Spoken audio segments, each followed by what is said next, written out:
Menonville pour le groupe Les Indépendants. Merci Monsieur le Président, Monsieur le Ministre, mes chers collègues. Développer l'hydrogène au sein de notre mix énergétique, c'est allier la transition énergétique avec une politique industrielle efficace et ambitieuse. Alors que la France a fait le choix de la relance de sa filière électronucléaire, elle ambitionne également de développer une filière d'hydrogène décarboné s'appuyant tant sur le développement des énergies renouvelables que sur notre filière nucléaire. C'est la garantie de notre souveraineté et indépendance énergétique, alors même que d'autres pays européens s'orientent plutôt sur de l'hydrogène issu des énergies exclusivement renouvelables et bien évidemment également issu des importations. La situation géopolitique actuelle nous appelle à plus d'autonomie au niveau français et européen. Développer l'hydrogène, c'est faire en sorte qu'il soit encouragé au niveau européen et plus encore qu'il soit promu. Actuellement, l'origine de l'hydrogène vient plutôt des énergies fossiles. La dernière synthèse du GIEC est claire, nous devons utiliser les énergies bas carbone pour réduire nos émissions. En France, la majorité de notre mix énergétique est basée sur le nucléaire et énergie décarbonée.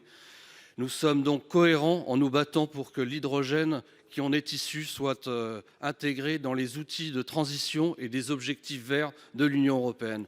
Je vous sais très engagé, Monsieur le Ministre, notamment sur la taxonomie et la révision de RED III et bien évidemment l'enjeu de la neutralité technologique. Est-ce que cela sera suffisant pour faciliter la production de l'hydrogène bas carbone? À quelques semaines des discussions sur le projet de loi programmation sur l'énergie et le climat, pouvez-vous nous préciser quelle place y tiendra l'hydrogène?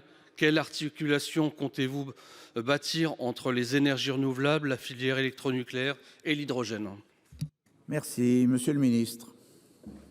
Monsieur le Président, Monsieur le Sénateur, merci pour votre question. Nous sommes en pleine négociation, donc évidemment, je ne peux pas encore préjuger du lieu d'atterrissage de la négociation. Sachez que pour autant, on a une proposition de la Commission aujourd'hui qui va quand même dans le bon sens, au sens où ils sont prêts à abaisser la cible de 20% pour les pays qui, d'ici 2030, auront été capables de réduire la part de l'hydrogène fossile à moins de 23% dans le mix total. La France est sans doute capable, avec des investissements ambitieux, d'aller jusque-là. Et si c'est le cas de ce fait, on aura des cibles réduites dans le cadre de la directive RED III. Pour vous donner les chiffres actuels, qui sont loin d'être les chiffres terminaux, puisque nous ambitionnons de renégocier encore ce compromis, la cible actuelle de 42% d'hydrogène vert d'ici 2030 serait ramenée grâce à ce compromis à 33%. Donc vous le voyez, nous sommes extrêmement actifs, vous l'avez dit d'ailleurs, pour faire en sorte que les objectifs de la directive énergie renouvelable soient à la fois cohérents avec le développement des énergies renouvelables tel que nous le souhaitons tous, tel que vous l'avez d'ailleurs voté ici même dans le projet de loi énergie renouvelable, tout en préservant la part importante de l'hydrogène décarboné qui sera nourri par nos centrales nucléaires passées, présentes et à venir. C'est une stratégie essentielle, ce mix énergétique qui développe à la fois du renouvelable et du nucléaire, qui va nous permettre de développer l'hydrogène en France, mais j'insiste là-dessus, sans doute aussi en Europe, parce que si